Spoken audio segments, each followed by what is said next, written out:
Oke, kita record. Halo ya, halo teman-teman semua. Kembali lagi di video saya. Saat ini saya mau ajak teman-teman semua untuk memahami sedikit apa itu COVID. Mungkin teman-teman pernah dengar yang istilahnya COVID ya.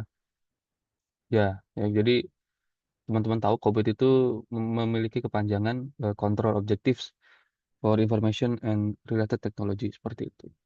Jadi COVID ini merupakan framework yang sering digunakan ya pada perusahaan-perusahaan untuk menjaga agar IT mereka tuh mendukung tujuan bisnisnya, seperti itu.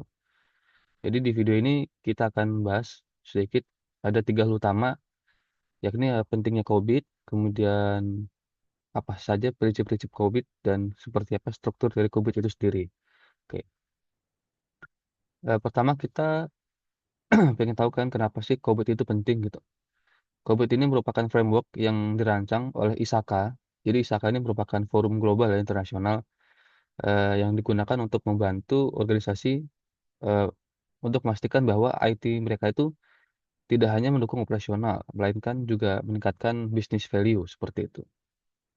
Nah, jadi eh, digunakan untuk memastikan jadi si IT department atau IT-nya ini tidak hanya mendukung secara operasional, melainkan juga untuk meningkatkan dari segi business value mereka seperti itu. Di era digital seperti ini, IT ini kita pastilah paham kalau IT ini merupakan motor penggerak ya yang sangat penting bagi kelancaran bisnis. Sehingga di dalam COVID tersedia beberapa panduan yang jelas untuk menjaga agar IT management tetap selaras dengan bisnis strategi dari perusahaan, seperti itu. Contohnya ya, jadi COVID ini dengan menggunakan COVID, sebuah perusahaan bisa memiliki apa ya, sorry, bisa memiliki risiko IT yang lebih minim gitu, karena mereka dapat mengelola risikonya jadi lebih bijak atau lebih baik. Kemudian meningkatkan efisiensi, lalu juga memastikan bahwa eh, apa ya, perusahaan tersebut tetap berada di dalam regulasi yang berlaku, seperti itu. Jadi bisa dibayangkan kalau sebuah bank yang menggunakan COVID itu mereka dapat memastikan keamanan dan compliance ya, atau kepatuhan pada data transaksinya.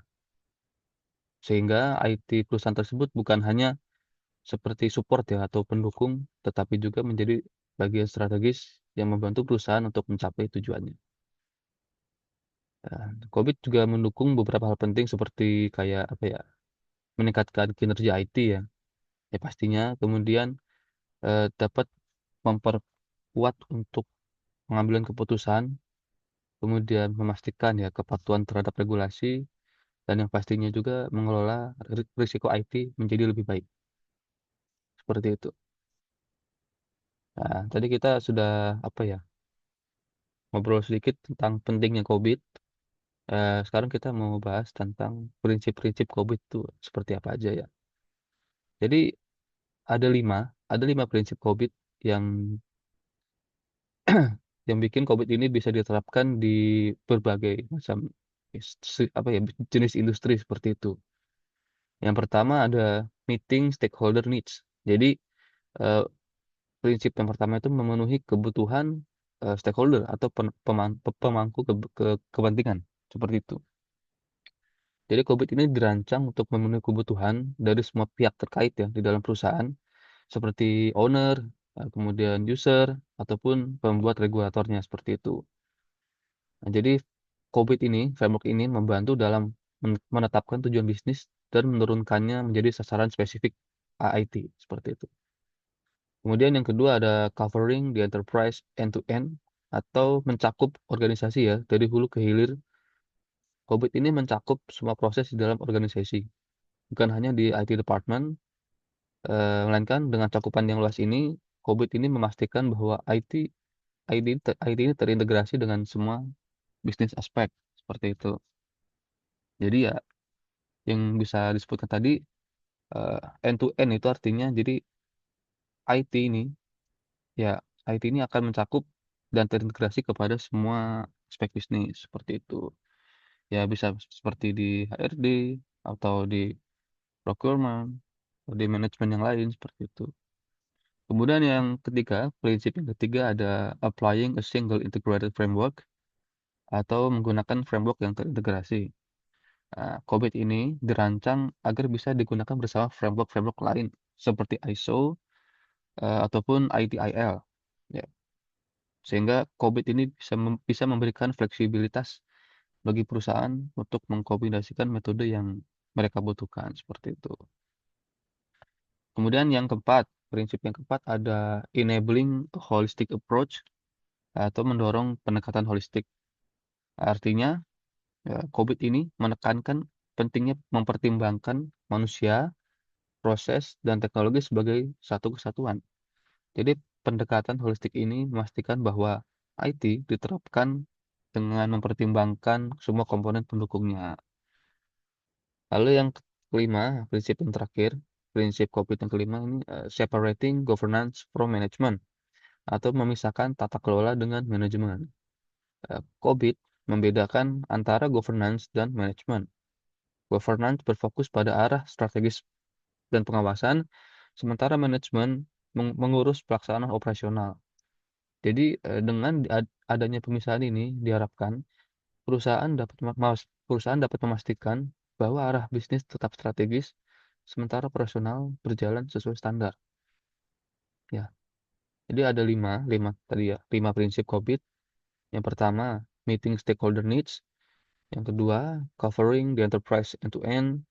Kemudian yang ketiga, applying a single integrated framework.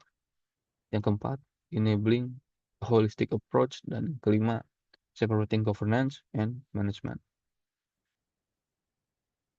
Yang terakhir, seperti apa struktur COVID ya. Jadi, tadi ada prinsipnya, kemudian sekarang ada komponen-komponen pada COVID. Jadi, COVID ini memiliki beberapa komponen utama.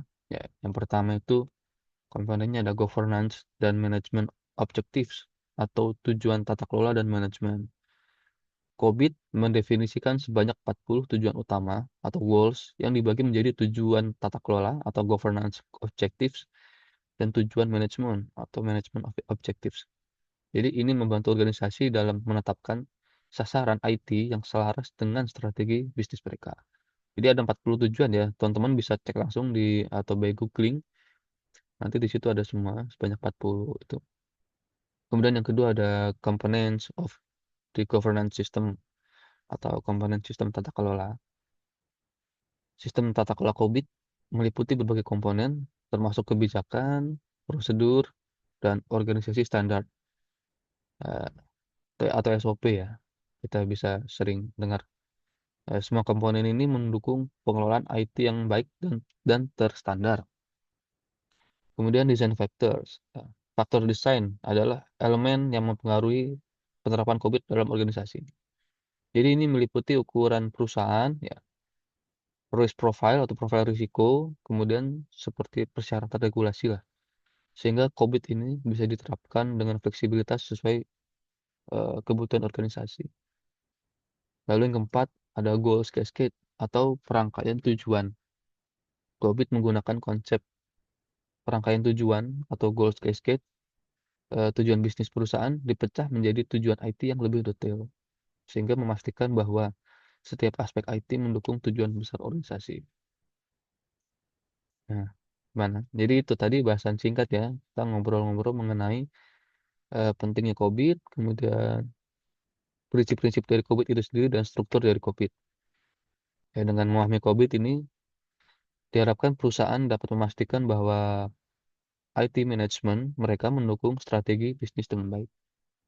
Kemudian dapat mengelola risiko lebih baik dan lebih efektif, kemudian juga meningkatkan kinerja, ya seperti itu. Semoga penjelasan kali ini bisa membantu teman-teman untuk memahami secara garis besar apa itu COVID dan seperti apa prinsip-prinsip COVID itu, dan teman-teman bisa tahu eh, seperti apa pentingnya COVID untuk diterapkan pada perusahaan seperti itu. Oke, terima kasih sudah ya menonton ya bahasan kali ini. Saya akan kembali di video selanjutnya dengan bahasan yang sama, masih di topik di enterprise atau IT Gov. Mungkin nanti teman-teman bisa tungguin ya, rilis video yang selanjutnya. Oke, terima kasih. Sampai jumpa.